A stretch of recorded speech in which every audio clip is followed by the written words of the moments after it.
Well, hello there and welcome to OT301, and we're up to Module 5. I trust that you are able to keep up with your reading from your textbook. You'll find that incredibly helpful along the way, so make sure that you use it. Paid a lot of money for the book, make sure that you use it.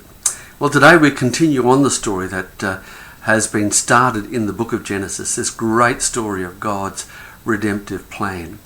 As we start to look into the next book, the book of Exodus, we will look at some of the background information. Remember, we talked about looking behind the text and in the text, and then ultimately in front of the text. But we're going to start by looking a little behind the text as we look at some of the background to this great story that unfolds in the book of Exodus.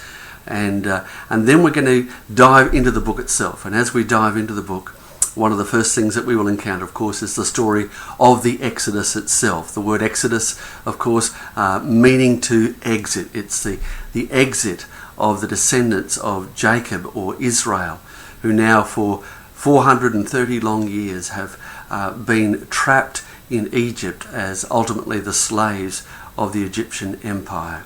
And we'll see how God is determined to bring these people out, the descendants of Abraham, Isaac and Jacob, the ones through whom God promised that he would ultimately send one day who would be a blessing to all the peoples of the earth. And so we will look to see how God is going to bring them out of this slavery circumstance. And we will see how God has to work with Pharaoh, a Pharaoh who was determined not to let his free labour force go.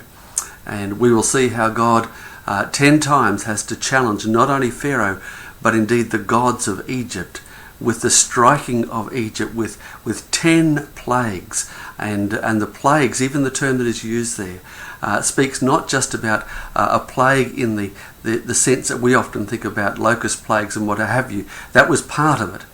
But the term for plague is 10 strikes that would strike not only the nation of Egypt, but would actually challenge their supposed deities, the gods that they worshipped. And ultimately we will see how with the last plague, the plague of death, God would provide a means whereby his own people would be preserved with the slaying of a lamb, whose blood would be put on the doorposts and the lintel above the houses in which God's people lived, so that when the angel of death passed through the land of Egypt, they would be spared. And through that very process, in that one act, that night, Israel was delivered and able to move out of their slavery. And as they move out, of course, we see God's extraordinary, powerful, sovereign hand in taking them out of Egypt, across the Red Sea, down into the Sinai Peninsula. And then we move to the second part of the book, in which we see God establishing now this nation as his covenant people. In many ways, Israel was a nation born in slavery and yet constituted in the wilderness down in Sinai, where God establishes his covenant, tells them that they are to be now his holy people, a people that are set apart to God in this world. People who, in one sense, would serve as the priests to the world, a nation of priests to the world, as it were.